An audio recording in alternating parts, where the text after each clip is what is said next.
Tonight, Donald Trump decided to basically bring back one of the most controversial policies from his first term, from very early in his first term. Tonight, the president announced he's banning travel from 12 countries. If you live in one of these countries, you are now banned from going to the United States. These are the 12 countries Donald Trump just banned from traveling to the United States. All right, let's talk about it. Travel bans are back. Let's go.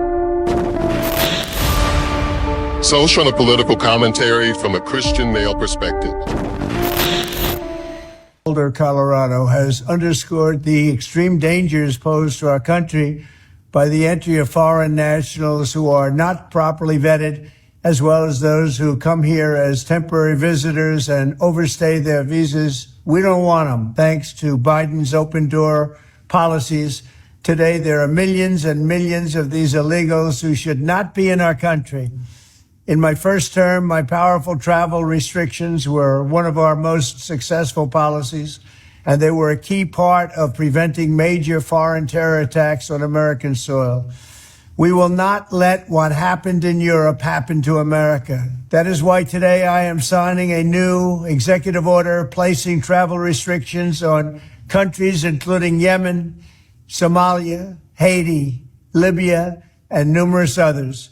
Breaking news, these are the 12 countries Donald Trump just banned from traveling to the United States. Number 12 is Afghanistan, and I don't think they were traveling here in the first place anyway. Number 11, Burma or Myanmar.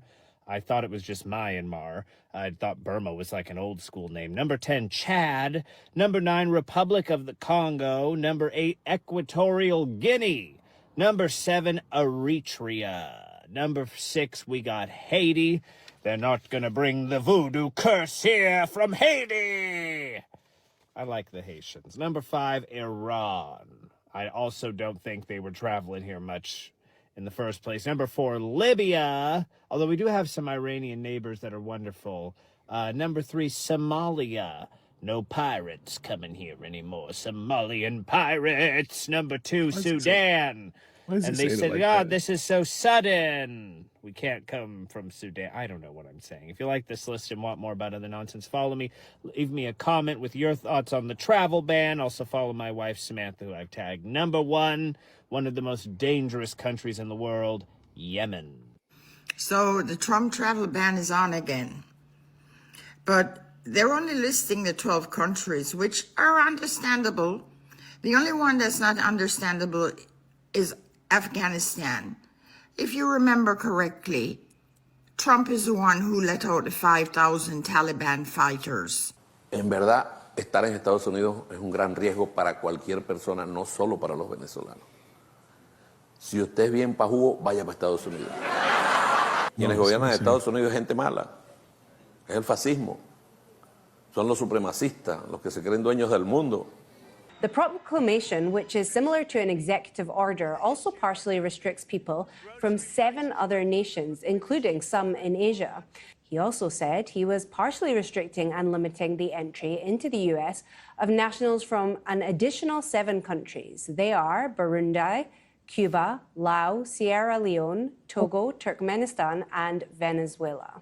President Trump said this proclamation will go into effect next week on Monday. So if you do not already have a visa, if you do not already have a refugee status, you will be restricted from entering the country. And President Trump promises that this measure will protect Americans from future terrorist attacks or any kind of threat on American lives. The basis of this has been, for this administration, both the first term and now, the screening and the vetting, and that these countries do not provide sufficient screening and vetting. Therefore, they are limiting the entry, but this is certainly a blow to those non-citizens from those countries. This was done, I think, in a much more skillful way than they did with the original, the so-called Muslim ban at the time, because what he's arguing here is state failure makes it impossible for the United States to judge the backgrounds of people who have applied for visas.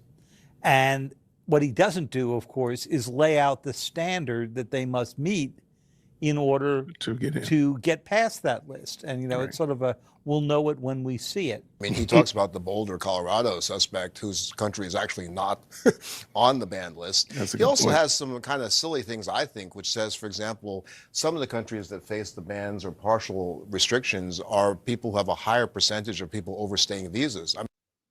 So I thought that was an interesting dialogue about Trump's policy here. I understand it. I'm not upset about it. I wish that it was a little bit more comprehensive and people could fully understand why certain bans happen. But I think even more than that, just being more diligent in overstayed visas, gotta go.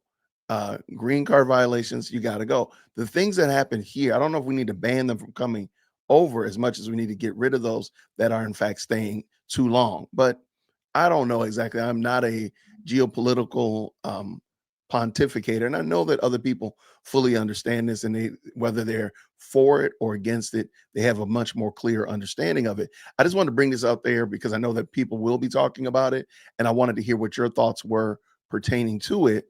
Do you think that this is going too far? It's not going far enough? Do you support it along with the closed borders, ICE removing people and encouraging folk to self-deport, such like that, and now banning people from coming to the United States if their country is a failed state, if their government is not doing the right things?